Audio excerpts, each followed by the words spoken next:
안녕하세요. 교육진담 입시 무엇이든 물어보세요 시간이 왔습니다. 저 며칠 전에 그 사시 연대기인가 그거 찍고 왔어요. 금요일날. 아니 찍으셨는데 사시 연대기인가 이러면 어떡해요. 원장을 사시 연대기를 찍고 왔습니다 이래야지. 왜 그래. 같이 안 가줘놓고. 같이 안 가셨구나. 예, 같이 안 가줬어요. 예, 마치 아마 그러시라고 이렇게 그냥 하늘을 보면서 얘기를 하늘을 보면서 이제 잘 다녀오시라는 둥. 나와는 전혀 무관한 문제라는 그런 보면은 의사 표시를 하시죠. 그 S대학교의 상징 동물이 떠올라요. 아 그래요? 학이죠. 네. 학을 띄게 생겼나? 네, 그래서 즐거운 경험이었어요. 그 팟빵에 가서 다른 사이트에 제가 이렇게 개구를 간 거였잖아요. 네, 그래서 질문을 하거나 이럴 때 그 굉장히 난처할 수도 있겠다. 그때 이런 생각도 하면서 많이 보고 많이 즐겁게 하고 왔어요. 그래서 그 패널 그 주도하시는 분이 그 조드로 2에 나왔던 그 분이세요. 조드로도 안 봤는데 조드로 2가 더 최근에 나왔어요. 최근에 나왔어요. 최근에 나와가지고 거기 이렇게 형사 역할 하신 분인데 뭐 이것저것 아주 즐거운 이야기를 나누고 왔습니다. 그래서 저희 방송에서는 못하는 그런 이야기 그냥 조금 더 살짝 나간 그런 형태의 어떤 그 이야기들도 할 수 있었고 어쨌든 좀 색다른 경험이어서 청취자분들께 미리 한번 말씀드려봅니다. 이름을 했는데 제가 고민을 했어요. 제가 어떤 이름으로 할 것인가. 그래서 사실은 그 전에 제가 준쌤으로 하려고 했었거든요. 근데 그냥 도로 이름을 바꿨어요. 그냥. 바꾸셨어요 또? 뭘로 바꿔? 그냥 예전에 제가 민우로 했었잖아요. 처음 우리 방송할 때 제 이름 민우로 하기로 했었거든요. 그랬죠. 근데 아무도 그렇게 안 불렀지. 그렇지. 그게 문제인데 그래서 내가 생각했다. 그냥 난 민우로 밀어야겠다. 이런 생각해가지고 저는 민우로 가기로 했습니다. 그럼 민쌤이라고 하면 되겠습니까? 뭐 민쌤, 뭐 민우쌤, 그래서 상관없습니다. 어차피 가명이었으니까요. 제가 어렸을 때 가명이었어요. 그래가지고 그 이름을 계속 밀어야겠다 이런 생각이 조금 들어서 청취자분들께 좀 금요일 방송 들으신 분은 이름 또 바꿨습니다.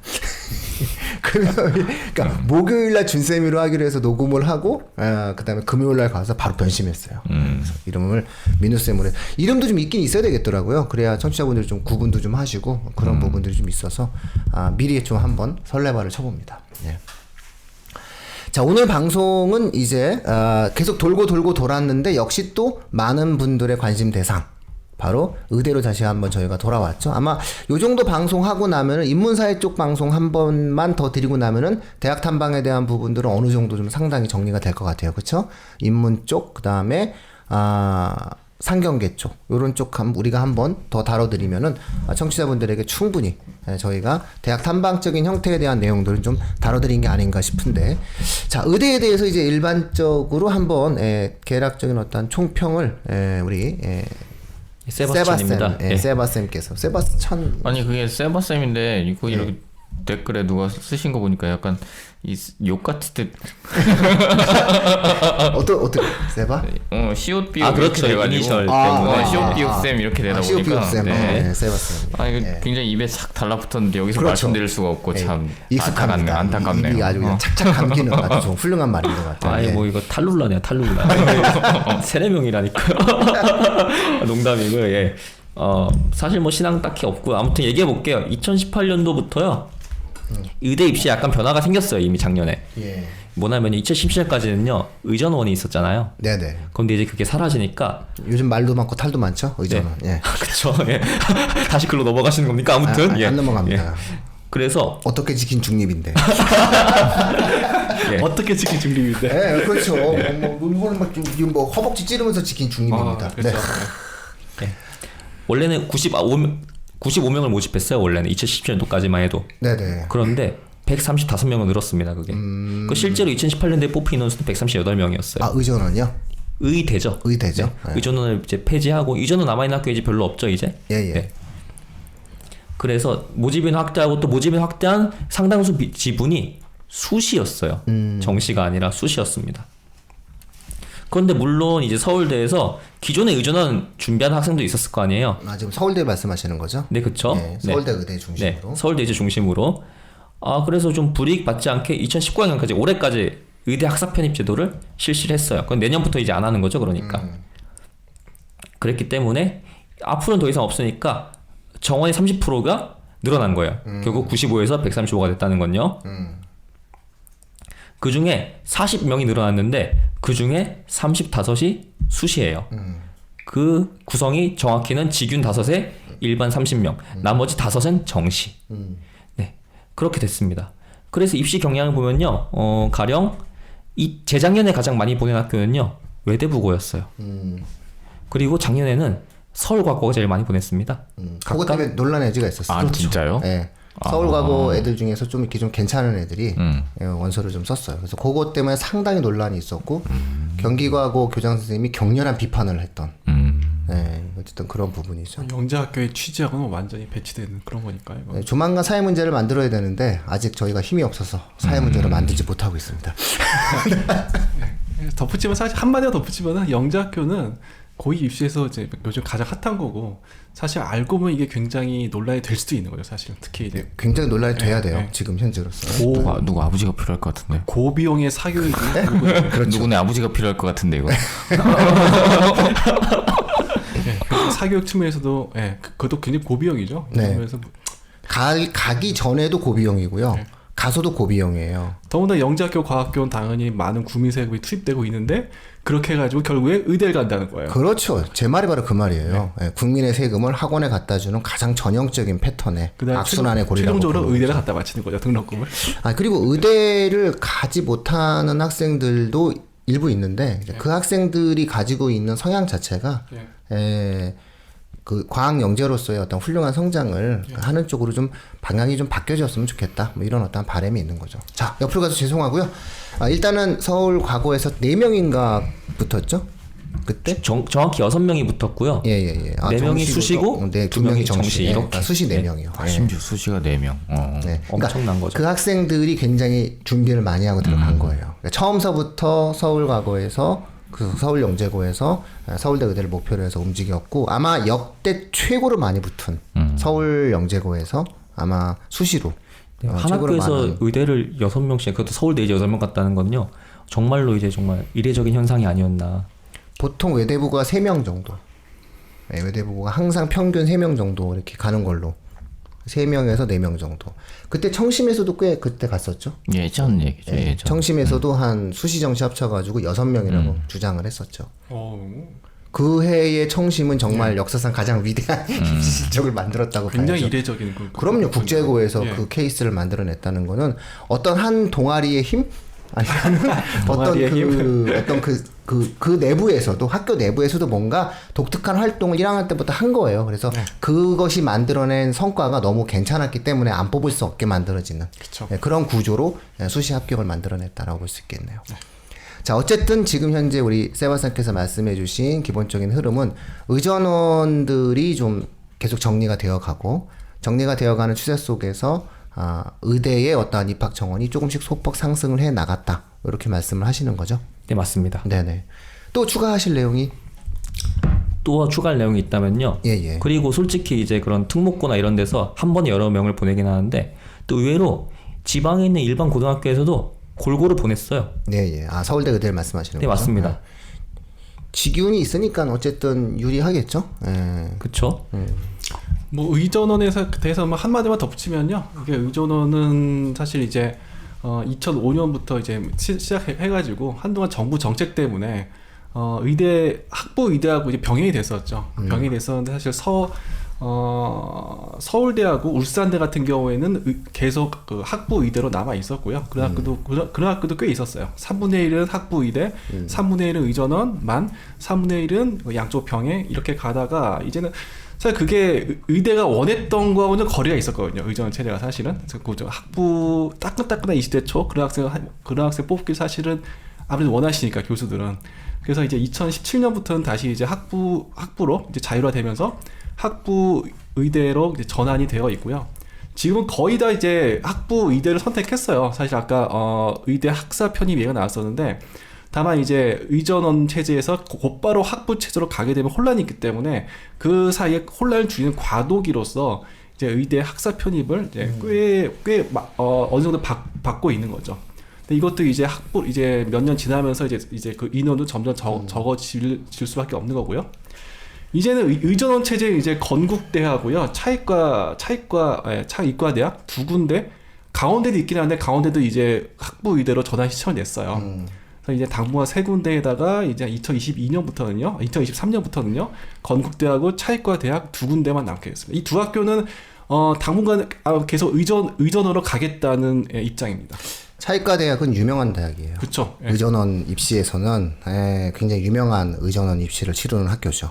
이게 원래 의전원 체제가 그 원래 로스쿨이 그 리트 시험을 봐야 되는 거잖아요. 그래서 그렇죠. 우리 수능 같은 거죠. 그걸 갖고 이제 전국의 학생들이 공식적인 리트 시험을 보고 그 성적대로 가요. 그래서 대학교 수시 원서, 정시 원서 쓰듯이 1지망은 어디, 2지망은 어디 로스쿨, 3지망은 어디 로스쿨 막 쓰거든요. 그래서 리트 성적 상위 성적을 갖고 있는 학생들이 예를 들어 1지망 서울대 로스쿨 쓰면 2지망을 어디 쓰냐 이런 식으로 거의 논란의 여지가 있었던 그런 부분이고, 그래서 3지망 어디 쓰고, 그래서 리트 성적으로 대부분 그 다음에 학부 성적 요런 걸 갖고서 이제 만들어지는 건데, 의전원 같은 경우에는 미트라는 시험을 봤어요. 네, 미트라는 시험을 보고 미트 성적을 갖고서는 이제 움직여서 냈던 거죠. 그런데 중요한 것은 차이과대학 같은 경우 미트 성적을 거의 안 보는 대학이었어요. 그렇게 우리가 초창기부터, 그래서 사실상 차이과대학의 의전원 전형을 아버지 모아시노 전형으로. 그래서 대한민국 입시에서 유일하게 아버지 모아시노 전형이라는 게 지금 현재 특정 언론에서 마치 고려대학교 세계 선도 전형을 갖다 아버지 모아시노 전형이라고 얘기했는데, 대한민국 대학 입시에서 아버지 모아시노 전형은 없고요. 엄마는 뭐 하시니, 엄마는 열심히 했니, 이 전형은 있었을지 모르겠지만 아버지 뭐 하시는 전형은 없었거든요. 근데 사실상 그 의전원 시험에서 차이과대학 의전원 같은 경우가 거의 그 초창기엔 굉장히 그런 부분들이 심했었던 전형으로 알려져 있었죠. 그런 어떠한 문제들이 좀 불거지면서 결국 엘리트의 결정 시점을 대학교 4년 이후에 진행한다라고 하는 것은 개인의 노력 여하에 따라서 엘리트로 결정되어지는 게 아니냐가 애초에 로스쿨과 의전원 체제의 출범 취지였어요. 출범 취지는 괜찮았죠. 왜냐하면 고등학교 3학년 때 엘리트를 결정하는 것보단 대학교 4학년 때 엘리트를 결정하면 본인이 4년 동안의 노력한 결과를 가지고 엘리트가 결정되어질 수 있는 부분이니까 그건 상관이 없다라고 생각을 했는데, 오히려 제도의 취지가 그 부모에 대한 어떠한 경제적인 능력이라든가 사회적 배경이 굉장히 많이 작용을 하게 되었죠. 로스쿨보다는 아마 의전원이 더 굉장히 심한 걸로, 일부 의전원 같은 경우 굉장히 심했던 그런 부분 나타나서 이것이 점차적으로 의대로 전환된 것에 대해서는 어쩔 수 없는 제도적 선택이었다라고 생각을 해요. 그러니까 이렇게 제도가 문제가 있으면 이렇게 바로잡는 어떠한 이 작용 반작용 작용이 있어요. 그래서 어쨌든 그런 방식들 속에서 대한민국 대학 입시가 이제는 의대를 가고 의사 가운을 입으려면 고3 때 의대를 가야 된다. 이렇게 청취자분들이 이제 확정적으로 그렇죠. 이해를 하시면 될 것 같아요. 예. 아까 제가 잠깐 좀 실수했는데 서울대도 잠시 그 의전원이 유지가 됐었죠. 2009년부터 2015년까지 서울대도 의전원을 도입할 때가 있었습니다. 예, 그래서 지금 현재로서는 이제 어차피 대학 입시에서 이제 의대 입시가 결정이 되는 거고, 또 의대가 입학 정원들 자체가 한 2,000명 정도가 넘어요. 예, 의대 입학 정원이 전체가 2,000명 정도가 넘고, 그런 부분들로 이제 의대 입시가 치러져 가고 있다, 이렇게 볼 수가 있죠. 자, 특이한 내용들에 대해선 앞으로 이제 이 방송을 들으시는 분들은 이제 대부분 현실 속에서 의대 입시를 준비하는 분들이 이제 고2, 고1, 그 다음에 지금 중등 학생들인데, 그렇다면은 무엇을 피터쌤이 좀 보시기에는 지금 의대를 준비하는 학생들이 일반적으로 이제 의대를 가고자 한다면 무엇을 준비하는 것이 가장 효율적이고 발빠른 방식인지에 대해서 한번 생각이 있으시면 어떻게 좀 지도를 하시는지. 일단 첫 번째는 성적이죠. 당연히 성적이에요. 첫 번째는 뭐 대학 입시에서 일단은 수시하고 정시가 있는데, 의대는 정시로 많이 뽑긴 해요. 물론 서울대 같은 건 또 약간 독특하게 수시로 많이 뽑습니다만, 아무튼 수시로 갈 수도 있고 정시로 갈 수도 있겠죠. 근데 아무튼 수시 같은 경우에는 뭐 정시는 뭐 당연히 뭐 수능 성적이 일단 당연히 중요하고요, 당연히. 수시 같은 경우에도 일단 내신 성적, 그리고 수능 등급커 있는 경우에 수능까지 교과 성적이 일단 압도적으로 좋아야 돼요. 거의 일반고라면 그 학교를 소위 말하는 뭐 거의 씹어먹는 정도가 돼야 되고 전국자사고라고 할지라도 여기서 과학고 영재학교 말하면 당연히 안 되겠죠. 전국자사고라고 할지라도 거기서 거의 상위권. 이제 소위 이제 샤울 성세라고 말하는 그런 학교 가려면 거의 뭐 전교급. 일단 성적이 당연히 우선시 됩니다. 일단 첫 번째 당연히 성적이에요. 그리고 뭐 일반적으로 수시 입시 전형은 이제 학업 우수성하고 전공 또는 계열 적합성 이 두 가지가 중심이 되는데요. 그 다음에 이제 물론 전공 적합성도 굉장히 중요하죠. 의대는 그 특성상 저희가 뭐 지난 시간에 계열 적합성으로 이제 서서히 이제 움직이는 추세다라는 얘기를 했습니다만 의대는 특성상 전공 적합성이죠. 의대는 학과 자체가 좀 약간 좀 특수학과잖아요. 일반적인 학과하고는 좀 거리가 있는 특수학과. 학문의 특성도 그렇고 거기에 문화랄까? 사실 뭐 의대 출신들은 사실 뭐 거의 자기들끼리만 어울리죠. 대학에서도 이제 다른 과 학생들하고 특별히 어울리는 뭐 별로 많지는 않습니다. 왜 그런지 모르겠어요. 독특한 문화죠. 네, 독특한 문화죠. 네. 네. 근데 의대가 또 우리나라 의대가 유난하다고 그래요. 우리나라 의대의 그 특성이라고 하는데 아무튼 그 문화적인 얘기는 뭐 나중에 할 때 있으면 한번 좋을 것 같고요. 입시에 설정부터 들어가면은 전공 적합성을 어필해야지. 그 다음에 전공 적합성이죠. 당연히 생명과학 성적이 당연히 생명 관련된 성적 그리고 비교과까지 활동이 당연히 어필이 돼야 돼요. 그것도 당연히 의대는 전공 적합성도 그냥 너 이거 관심 있어요 정도가 아니라 관심 있고 이거에 대해서 저 아주 잘해요. 그냥 잘하는 것도 아주 잘하고 어필이 돼야 돼요. 그러니까 생명과학 그리고 관련된 어떤 보고서, 발표, 토론, 책에 대해서는 정리가 확실하게 돼 있어야 합니다. 어필이 돼 있어야 합니다. 뭐 수능까지 있으면 더 좋겠죠. 그 다음에는 예를 들면 수학, 뭐 생명과학 다음에 화학이 뭐 중요하겠죠. 다 직접적으로 생명과학 화학이죠. 그리고 그 다음에 수학하고 물리가 별로 특히 물리 같은 경우는 약간 좀 안 들어도 된다라고 그냥 무심코 생각하는 경우가 있는데 이건 절대 그런 게 아닌 게 기본적으로 이과는요. 의대는 당연히 이과고 물론 문과적 이과라 볼 수도 있겠지만 아무튼 이과입니다. 기본적으로. 이과에서는요. 수학과 물리는 이를테면 기본 소양이에요. 특히 서울대 같은 경우에는 그거를 어느 과든지 이과라면 당연히 수학은 물론이고 물리까지 어떤 이과생들의 기본 소양을 보기 때문에 그걸 수강하고 뭐 수학은 당연하고요. 수학을 수강 안 할 수 없겠죠. 수학은 그냥 뭐 필수니까요. 그리고 물리를 수강하고 거기서 좋은 성적을 얻는다면 당연히 어필이 돼요. 물론 필수까지는 아니죠. 물론 물리가 딱 그 의대 쪽이 맞는 건 아니지만 필수는 아니지만 물리를 잘할 수 있는 학생이라면 물리에서도 어필할 수 있으면 당연히 자기 명석한 두뇌와 기본적으로 이과 어떤 그 과학도로서 의대 이전에 자연과학들로서의 어떤 소양을 어필할 수 있는 굉장히 좋은 수단이 될 수 있어요.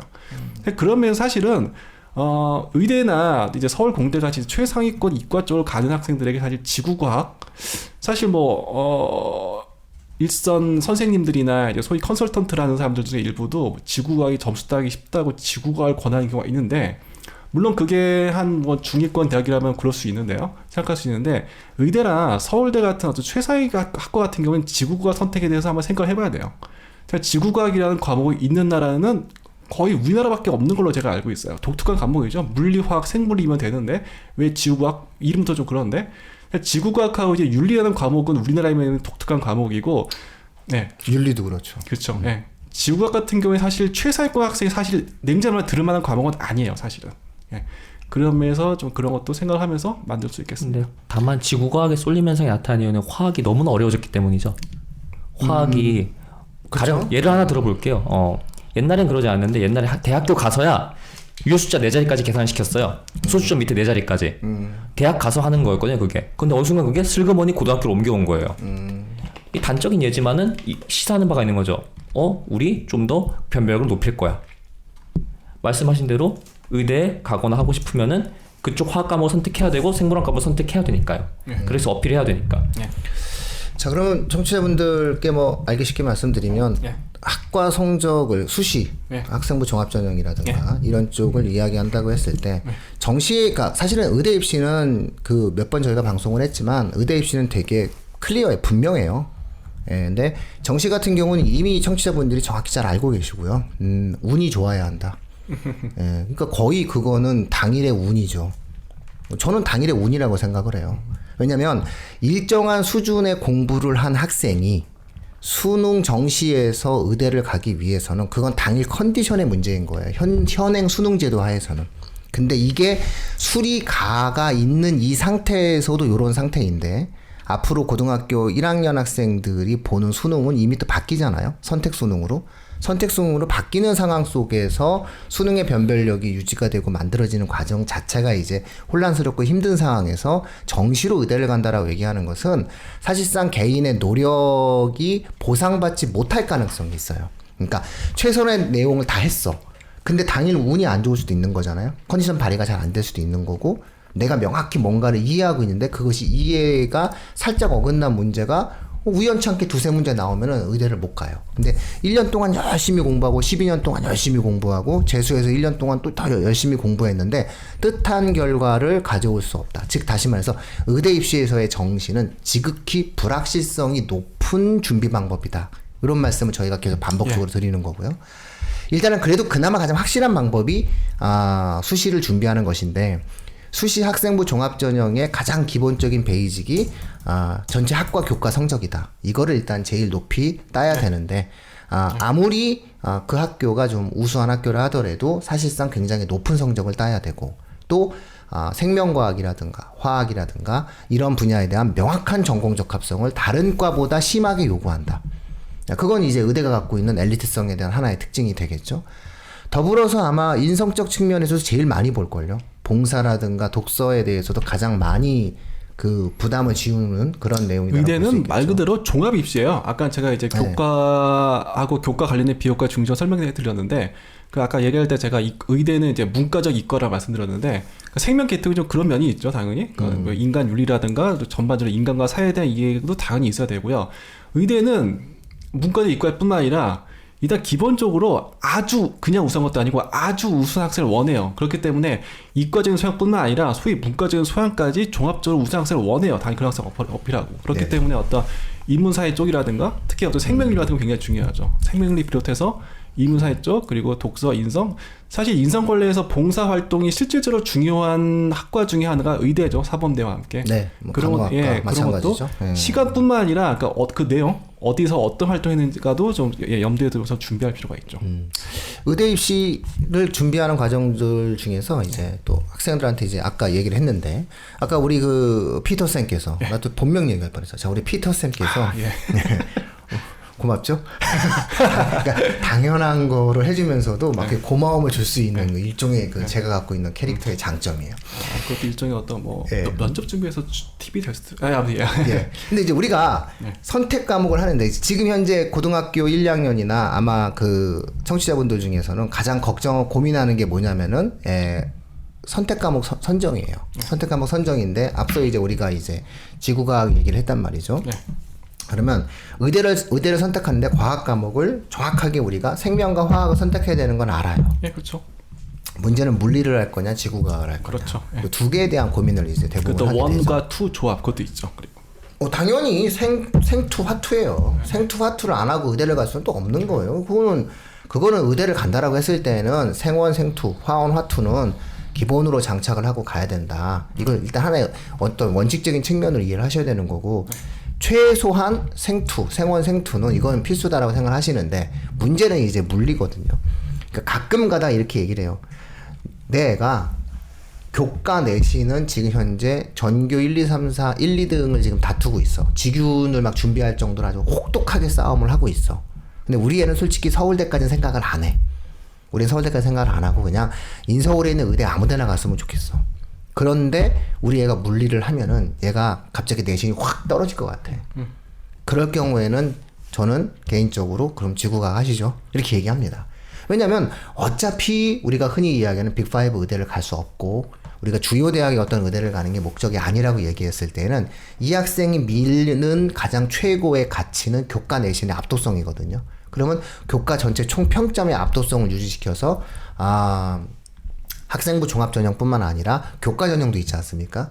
이런 교과 전형을 갖다가 한번 뚫어보는 것도 의미가 있다. 특히나 지방에 있는 고등학교의 경우에 있어서는 그 지방의 의대 같은 경우에는 지역 인재 전형이라는 게 있는데 대부분의 지역 인재 전형이 교과 성적 우수자를 뽑거든요. 그런 어떠한 전형들을 우리가 노려야 되는 거기 때문에 요거는 각각의 어떠한 학생들의 마다 각자 처해진 조건들 속에서 각각 다른 부분이 있을 수 있어요. 하지만 일반론적으로 우리는 지구과학보다 물리를 하라고 얘기를 하죠. 근데 이제 물리가 안 됐을 때는 요런 상황들 속에서 한 번씩 이야기를 한다. 이렇게 볼 수 있는 거고요. 또 하나 지금 수학의 선택 과목성에 대해서 이제 우리가 얘기를 하다 보면은 학교에 따라서 그 미적이랑 기하를 동시에 이렇게 하게 만들기도 해요. 약간 좀 이상한데 아니 미적이랑 기하를 왜 동시에 진행을 하는지 모르겠어요. 예. 미적을 하고 난 다음에 기하를 해야 되는 건데 그렇죠. 이게 뭔가 약간 학교에 따라서 좀 선택 과목에 있어서 약간 무리한 그런 어떠한 구조를 갖다가 이렇게 짜시게 되는데 의대는 제 개인적인 생각에는 확통과 미적까지 진행을 하면 기하를 안 했다고 해가지고 뭐 불이익을 준다거나 이러진 않을 것 같아요. 예. 다만 과학 분야에 있어서의 전공적 합성을 명확히 갖출 것을 요구는 하겠지만 수학 분야에 있어서 많이 하면 좋지만 어쨌든 수학의 압도성, 수학을 이 아이가 잘한다, 이 아이가 수학을 좋아한다, 요 정도를 어필하면은 되지 않나 싶어요. 그러니까 제가 아는 어떤 학생은 기하를 정말 잘해가지고 그 학교의 그 수학 선생님이 내가 수학 선생님을 하면서 제일 수학을 잘하는 아이야 이런 평가를 해줬대요. 그런 학생이라면 의대 가더라도 의대 지망생이라도 기하 선택해서 그러면은 어필할 수가 있죠. 예, 그래서 이제 제가 우수성으로. 너의 장점은 그거야 이러면서 생명을 못했어 심지어. 그래도 갈 수 있어. 희망을 갖자. 투를 잘해라. 투 때 어쨌든 잘 한번 확인해라. 이렇게 좀 제가 요즘 이렇게 그 개인적 컨설팅 하는 학생들 중에서는 좀 그런 학생들도 있다. 이런 말씀을 좀 한번 드리면서 아마 선택 과목에 대한 고민을 많이 하실 텐데 일단 제1의 기본 조건, 기본 필요 조건이 의대 학종에서는 교과 성적이다. 그리고 교과 성적이 기본 총 평점이 좋았을 때 지방에 같은 경우에는 지방 우수인재 전형, 교과 전형들도 있기 때문에 이런 부분들을 일단은 제1의 가치로 여기시고 이게 오히려 불확실한 수능보다 훨씬 더 의대를 가지는 확실한 방법이다. 문제는 내 애가 이게 안 돼. 그죠? 내가 그 애가 안 돼. 안 되는데 의대를 가고 싶다라고 하더라도 그거는 전공적 합성을 따져가면서 한번 노력을 해볼 상황이 있다라고 말씀을 드리고 싶고요. 저는 고등학교 1학년 학부모님들 그리고 중3 학부모님들 그 다음에 중2, 중1 학부모님 이 방송을 들으신 학부모님들은 지금보다 학종의 의대 합격 가능 커트라인을 총 평점에서 약 4점에서 5점 정도 후퇴시키시면 된다라고 말씀을 드려요. 그러니까 예를 들어서 이 학교의 의대가 학생부 종합전형으로 1.9 정도만 그동안 붙었다. 1.9 예를 들어서 1.9가 붙었다는 건 1.9는 떨어졌다. 그동안 의대 학종에서. 그러면 이게 지금 2, 3학년 때는 그렇다 치더라도 현 고1서부터는 여기다가 4를 더하세요. 그러면 2.3까지도 이 학교는 의대 학종이 가능하다. 이렇게 이해하시면 될 것 같아요. 요거는 저희가 몇 차례에 걸쳐서 말씀을 해드린 부분이기 때문에 충분히 이해하실 거예요.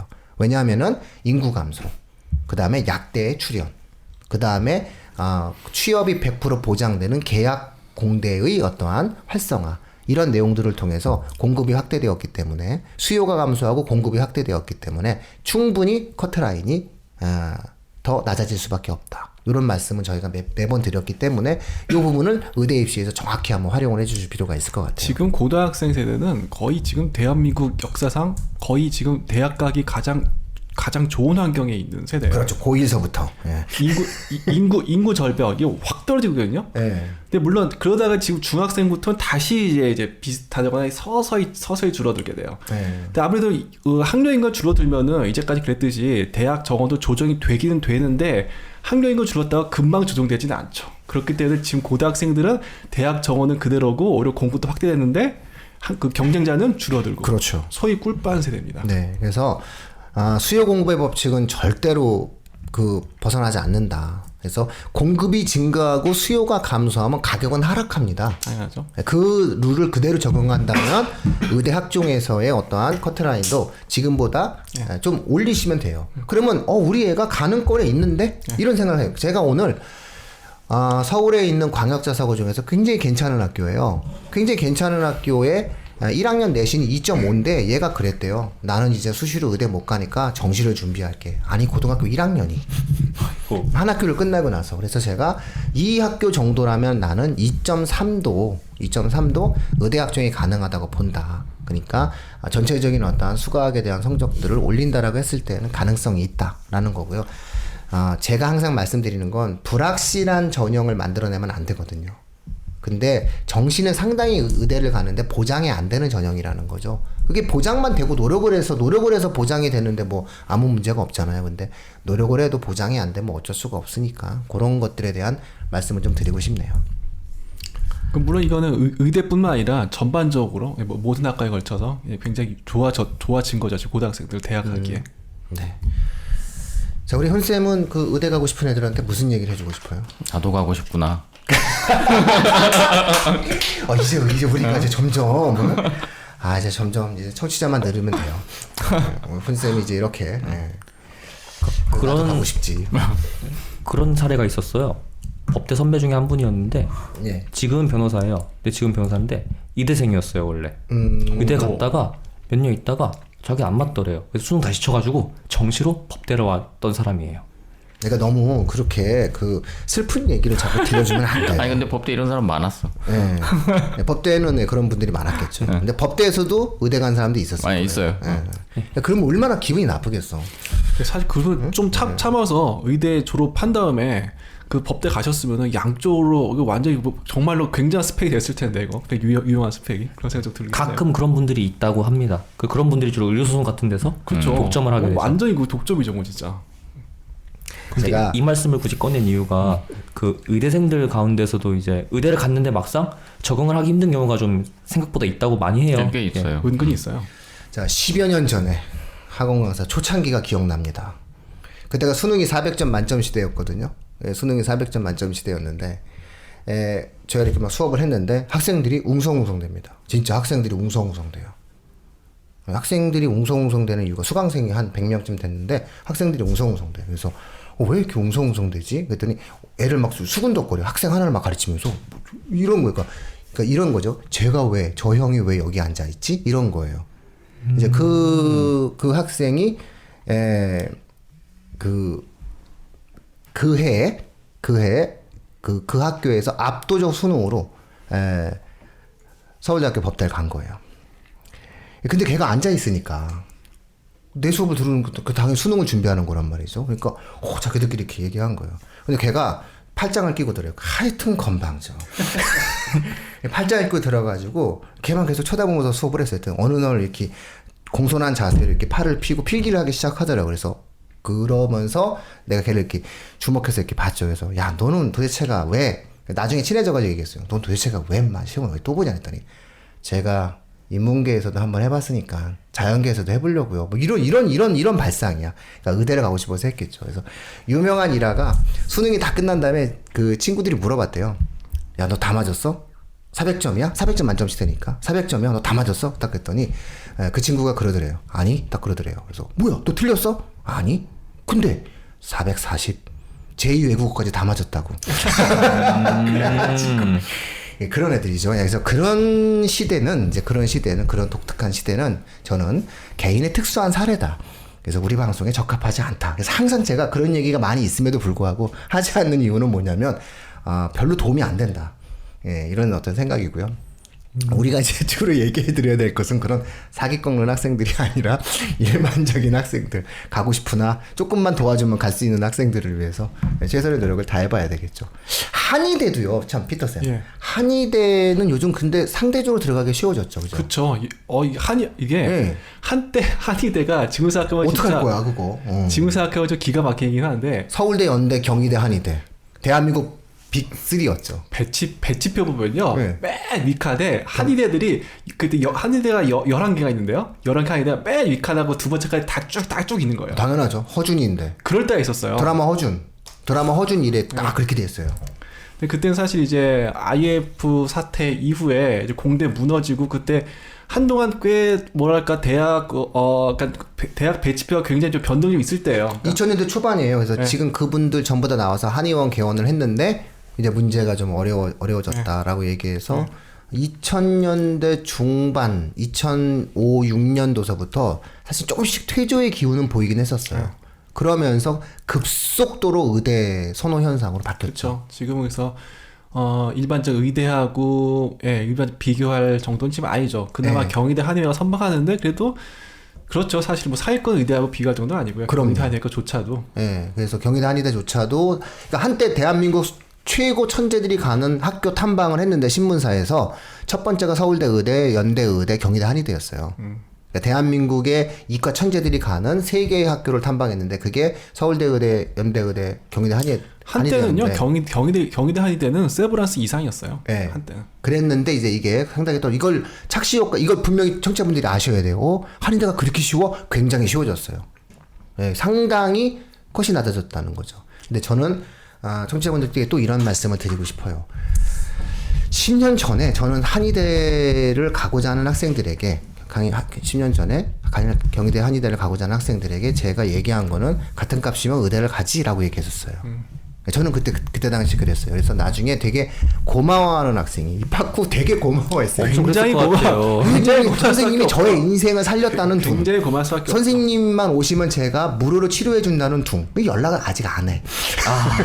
근데 어쨌든 그런 애들이 되게 많았단 말이에요. 그래서 가능하면 저는 입시적인 부분을 갖다 놓고 의대 쪽으로 틀어준 케이스가 많아요. 그런데 최근에 한의대 인기가 되게 많이 떨어졌잖아요. 근데 저는 전공에 대한 어떠한 취향이 맞는 학생들이라면은 한의대를 다시 한번 관심을 가져도 나쁘지 않다고 생각을 해요. 그래서 한의대에 대한 어떠한 색다른 고민, 그러니까 10년 후거든요. 저는 항상 바라보는 게 뭐냐면은 의대가 안 된다. 의대가 안 되는 명확한 성적적인 측면에서 이제 의대가 안 되는 경우 케이스. 그럼에도 불구하고 뭔가 의학계통 속에서 일을 하고 싶다라고 얘기했을 때 한번 한의대를 한번 생각을 해보는 것도 색다른 형태의 돌파구가 될 수 있다라고 생각을 해요. 공부를 열심히 한다면 길은 있다라는 생각을 합니다.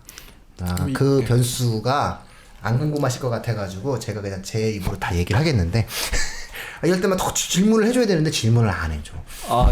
지금 제가 듣고 느끼는 게요. 한 약 10몇 년 전에 제가 민우쌤을 만났으면은 원래 갔던 대학을 안 갔을 수도 있다는 생각이 들어요. 당연하죠. 저 그때는 그럼 바로 딴 데 보냅니다. 그러면서 집안 가정 환경 다 조사해서 자 네가 집안을 일으켜야지 이러면서 저 그런 적도 많았어요.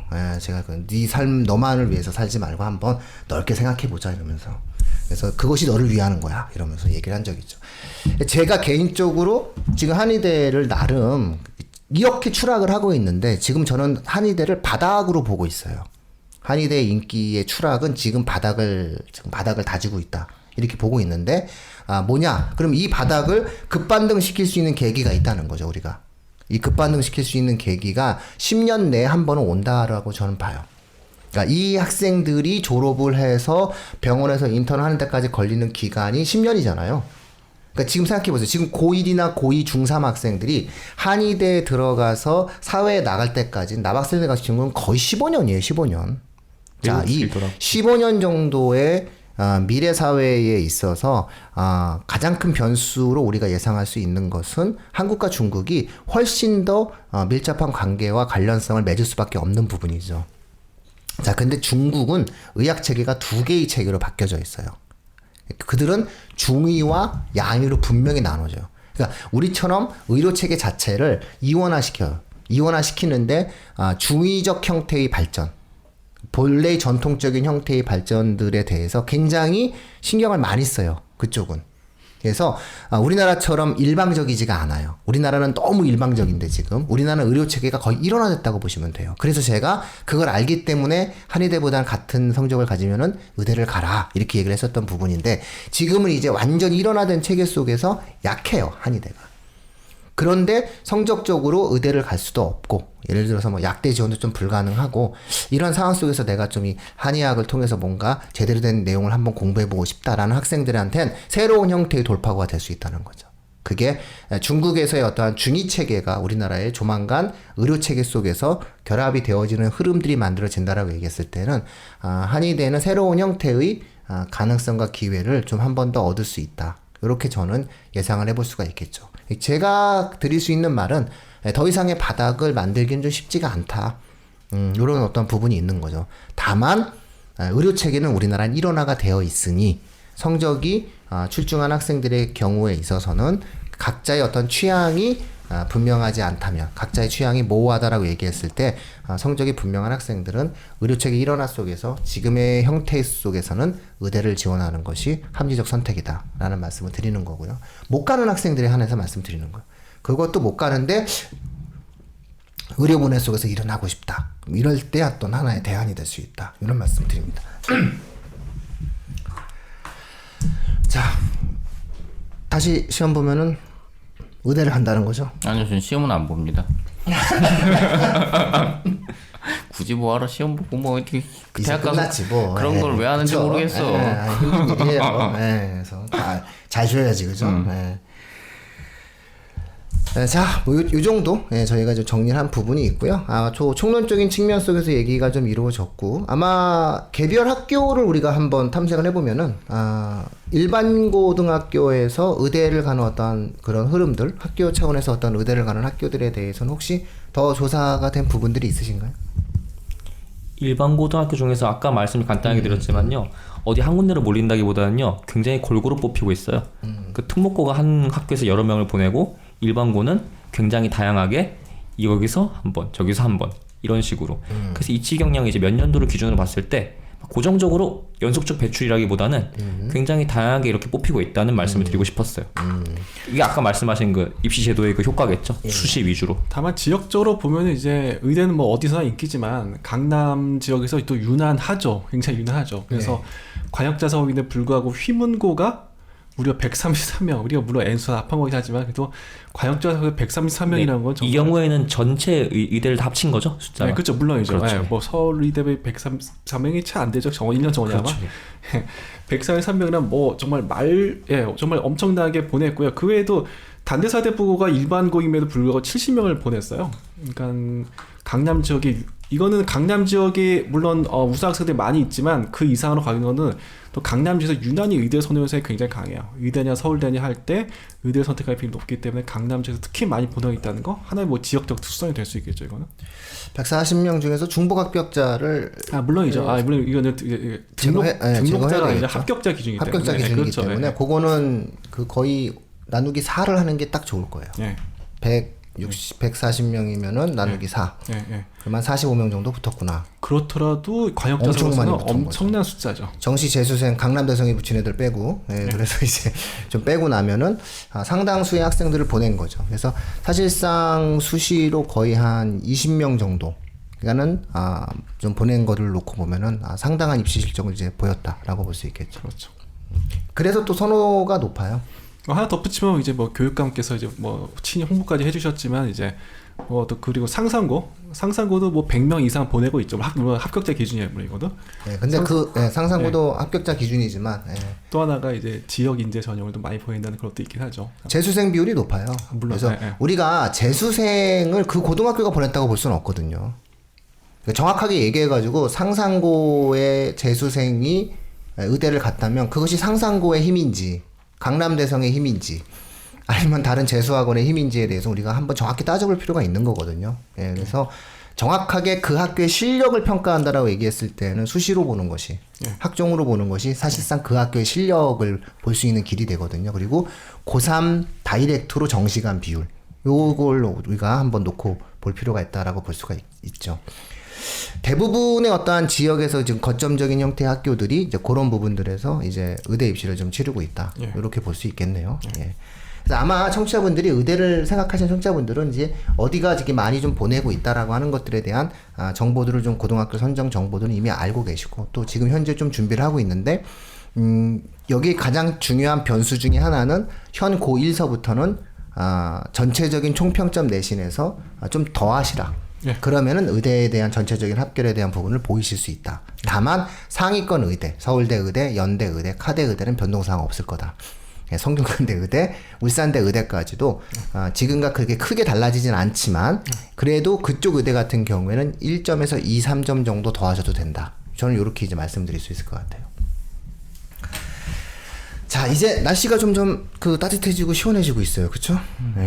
저는 지금 점점 좋아지고 있어요. 밤엔 약간 춥기도 하던데요? 문 열면? 이제 에어컨 안 트시죠? 열죠. 에어컨 안 틀죠. 근데 낮에는 좀 틀기도 해요. 예? 저 낮에 에어컨 아니 틀어요. 뭐 이런 날씨에 낮에 에어컨을 트세요. 네, 전 틀어요. 햇볕이 쨍쨍하면 약간 덥기도 하더라고요. 자, 뭐 요 정도로 해서 저희가 오늘 의대 방송은 좀 마무리 지어야 될 것 같아요. 그래서 청취자분들께 뭔가 이렇게 대학 입시 탐방에 대한 어떠한 자연계의 정리적인 형태의 느낌이다라고 좀 이해를 하시면 좋을 것 같고요. 아마 다음에는 이제 우리는 그럼 뭐냐, 인문학의 홀대냐 라고 하는 어떠한 인문, 사회, 그 다음에 상경계 이런 식으로 해서 대학 탐방에 관련된 과정들을 좀 마무리 짓도록 하겠습니다. 자, 고맙습니다. 여기서 마치도록 하겠습니다.